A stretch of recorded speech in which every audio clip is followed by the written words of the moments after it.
MP అభ్యర్థుల తొలి జాబితాలో ఆంధ్రప్రదేశ్ను పక్కన పెట్టింది బీజేపీ 195 మందితో ఇచ్చిన లిస్టులో ఏపీ నేతలు ఎవరూ కనిపించలేదు.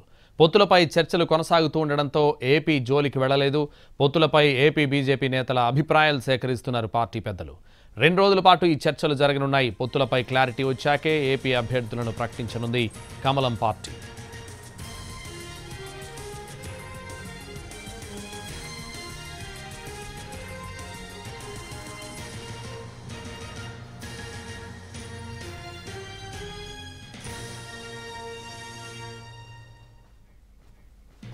ఎంపీ అభ్యర్థుల తొలి జాబితాలో ఆంధ్రప్రదేశ్ను పక్కన పెట్టింది బీజేపీ.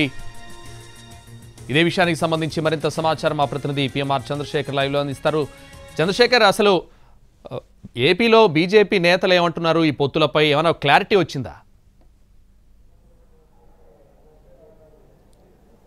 అంటే సంతోష్, ఈ పొత్తులకు సంబంధించి ఇంకా క్లారిటీ అయితే పూర్తి స్థాయిలో రాలేదు. ప్రస్తుతం జరుగుతున్న కసరత్తు ఏదైతే ఉందో, జాతీయ పార్టీ నుంచి ప్రతినిధిగా బీజేపీ జాతీయ సహసంఘటన కార్యదర్శి శివప్రకాష్ 2 రోజుల పర్యటన నిమిత్తం ఏపీకి వచ్చారు. సో ఈ నేపథ్యంలో బీజేపీకి సంబంధించిన వివిధ జిల్లాల్లో ఉన్న ముఖ్యమైన నేతలందరితో కూడా శివప్రకాష్ భేటీ అవుతున్నారు. ఇవాళ 14 పార్లమెంటు నియోజకవర్గాల పరిధిలో ముఖ్య నేతలతో సమావేశం అయ్యారు, అభిప్రాయ సేకరణ చేశారు, అభ్యర్థులు ఏ మేరకు ఉంటారనే ఆరా తీశారు. క్షేత్రస్థాయిలో పార్టీ బలాబలాల్ని బేరీజు వేసుకున్న పరిస్థితి కనిపిస్తుంది. అలాగే అభ్యర్థిత్వాలు ఏ మేరకు వచ్చాయన్న అంశానికి సంబంధించి కూడా నియోజకవర్గాల నుంచి వచ్చిన ఫీడ్బ్యాక్ ని కావచ్చు, నియోజకవర్గాల నుంచి వచ్చిన సమాచారాన్ని ఆరా తీశారు. సో ఈ నేపథ్యంలో పొత్తులకు సంబంధించి కూడా అంటే రాష్ట్ర పార్టీ నాయకత్వం మాత్రం పొత్తులకు సంబంధించి ఇవాళ ఎటువంటి చర్చ జరగలేదని చెబుతున్నప్పటికీ బయటికి వచ్చిన కొంతమంది నేతలు మాత్రం పొత్తులకు సంబంధించిన అంశం మీద తమ అభిప్రాయాన్ని తెలిపామనే విషయాన్ని చాలా స్పష్టంగా చెప్పిన పరిస్థితి కనిపిస్తుంది. సో ఈ నేపథ్యంలో పొత్తులకు సంబంధించిన వ్యవహారం మీద పార్టీ అధినాయకత్వానికి, రాష్ట్ర నాయకత్వం కావచ్చు, రాష్ట్రానికి సంబంధించిన నేతలు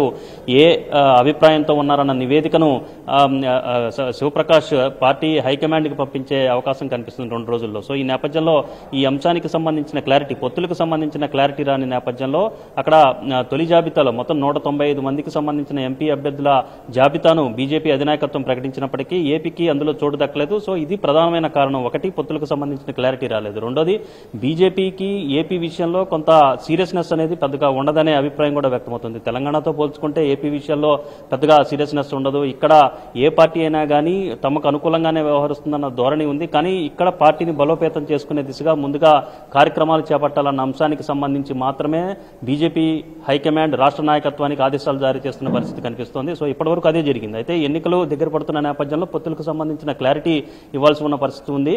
సో ఇటీవల చంద్రబాబు నాయుడు అలాగే పవన్ కళ్యాణ్ ఇద్దరు అభ్యర్థుల జాబితాని ప్రకటించినప్పటికీ అది కూడా అసెంబ్లీ వరకే పరిమితమైంది, ఎంపీ స్థానాలు ప్రకటించలేదు. సో ఈ నేపథ్యంలో పొత్తుల వ్యవహారానికి సంబంధించి టీడీపీ, జనసేన పార్టీలతో పొత్తుల వ్యవహారానికి సంబంధించిన క్లారిటీ వచ్చిన తర్వాత రెండో విడత జాబితాలో పొత్తులకు సంబంధించిన క్లారిటీ వస్తే టీడీపీ, జనసేన కూడా ఎంపీ అభ్యర్థులను ప్రకటించే అవకాశం ఉంది. అలాగే బీజేపీ కూడా ఎంపీ అభ్యర్థులను ప్రకటించే అవకాశం ఉన్నట్లుగా మనకు తెలుస్తుంది. సో ఓవరాల్ గా తెలుగుదేశం పార్టీ అలాగే జనసేనతో పొత్తులో భాగంగా బీజేపీ దాదాపు 5-6 పార్లమెంటు సెగ్మెంట్లను కోరుకుంటున్న పరిస్థితి కనిపిస్తున్న నేపథ్యంలో దీనికి సంబంధించిన క్లారిటీ, మరింత స్పష్టత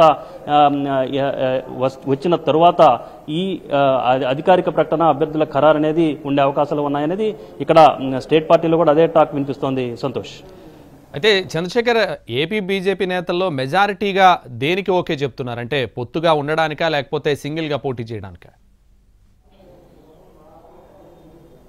అంటే చాలా మంది నేతలు మనకు అందుతున్న సమాచారం మేరకైతే గతం నుంచి జరుగుతున్న పరిణామాలు, ఎవరైతే ఎన్నికల్లో కాంటెస్ట్ చేయాలని సీరియస్నెస్ గా ఎవరైతే ఉన్నారో వాళ్ళందరూ కూడా పొత్తుతో వెళ్తేనే బాగుంటుందన్న అభిప్రాయాన్ని వ్యక్తం చేసినట్లుగా మనకు సమాచారం ఉంటుంది. సో ఇవాళ జరిగిన సమావేశానికి వెళ్లే ముందు విష్ణుకుమార్ రాజు వంటి నేతలైతే చాలా స్పష్టంగా పొత్తుతో వెళ్తేనే బాగుంటుందన్న అభిప్రాయం ప్రజలు కూడా వ్యక్తం చేస్తున్నారు. ఖచ్చితంగా పొత్తుతో వెళ్తేనే పార్టీకి కూడా కొన్ని సీట్లు వస్తాయి. 2014 ఎన్నికల్లో 4 స్థానాల్లో, 4 అసెంబ్లీ స్థానాల్లో బీజేపీ సీట్లు చేజిక్కించుకుంది, 2 ఎంపీ స్థానాలను చేజిక్కించుకుంది. తాను కూడా విశాఖ నార్త్ నుంచి గెలిచాను. సో మళ్ళీ అదే కాంబినేషన్తో 2024 ఎలక్షన్స్ లో వెళ్తే ఖచ్చితంగా మళ్ళీ బీజేపీకి కొన్ని సీట్లు, కొన్ని స్థానాలు వచ్చే అవకాశం ఉంటుంది. ప్రజలు కూడా ప్రస్తుతం అదే కోరుకుంటున్నారు. 3 పార్టీలు కలిసి వెళ్తేనే బాగుంటుందన్న అభిప్రాయాన్ని కూడా వ్యక్తం చేస్తున్నారని చెప్పిన పరిస్థితి కనిపిస్తుంది. సో కొంతమంది బహిరంగంగా చెప్పారు, ఇంకొంతమంది మాత్రం పార్టీ అధిష్టానం పొత్తులకు సంబంధించిన వ్యవహారం మీద నిర్ణయం తీసుకుంటుందని కామెంట్లు చేసినప్పటికీ ఓవరాల్ గా మనకి వచ్చిన సమాచారం మేరకైతే మెజారిటీ నేతలు ఎవరైతే కంటెస్ట్ చేయాలనుకుంటున్నారో ఎన్నికల్లో వాళ్ళందరూ మాత్రం పొత్తుతో వెళ్తే బాగుంటుందన్న అభిప్రాయంతోనే ఉన్నట్లుగా మనకు తెలుస్తోంది. సంతోష్, అయితే చంద్రశేఖర్ రేపు కూడా అభిప్రాయ సేకరణ జరిగే అవకాశం ఉందంటున్నారు. అయితే రేపటికి ఒక కొలిక్కి వచ్చే అవకాశం ఉందంటారా ఈ పొత్తులపై?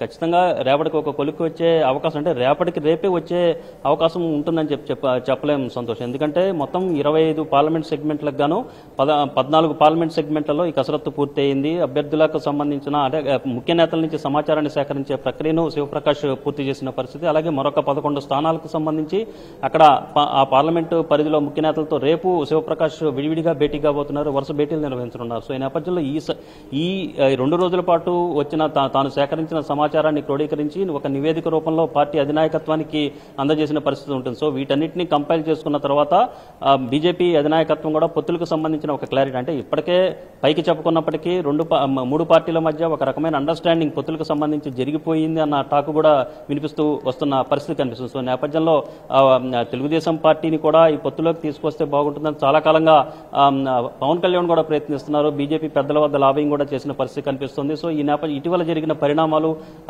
ఇవన్నీ చూస్తా ఉంటే 3 పార్టీలు ఖచ్చితంగా వెళ్లే అవకాశాలు ఉన్నాయి. అయితే సీట్ల సర్దుబాటుకు సంబంధించి పొత్తులకు సంబంధించిన క్లారిటీ, అలాగే ఎన్డీఏలో టీడీపీ చేరికకు సంబంధించిన క్లారిటీ, ఎన్డీఏ మిత్రపక్షాల సమావేశం మరికొన్ని రోజుల్లో జరిగే అవకాశాలు కనిపిస్తున్న నేపథ్యంలో టీడీపీ ఎన్డీఏలో చేరిక తరువాత ఈ సీట్లకు సంబంధించిన పొత్తులకు సంబంధించిన క్లారిటీ వస్తుంది. సో ఇదంతా జరగడానికి అంటే ప్రస్తుతానికి ఏపీలో అభిప్రాయ సేకరణ, సమాచార సేకరణ అనేది రేపటితో పూర్తవుతున్నప్పటికీ అటు కేంద్ర నాయకత్వం, బీజేపీకి సంబంధించిన జాతీయ నాయకత్వం దీనికి సంబంధించిన క్లారిటీ ఇవ్వడానికి మరొక 2-3 రోజులు, మరొక 3-4 రోజులు సమయం పట్టే అవకాశం ఉంటుంది. అంటే ఎన్డీఏ మిత్రపక్షాల సమావేశాన్ని నిర్వహించే లోగానే దీనికి సంబంధించిన క్లారిటీ, పొత్తులకు సంబంధించిన క్లారిటీ వచ్చే అవకాశం ఉంటుందనేది బీజేపీ వర్గాల్లో జరుగుతున్న చర్చ. Santosh, thank you.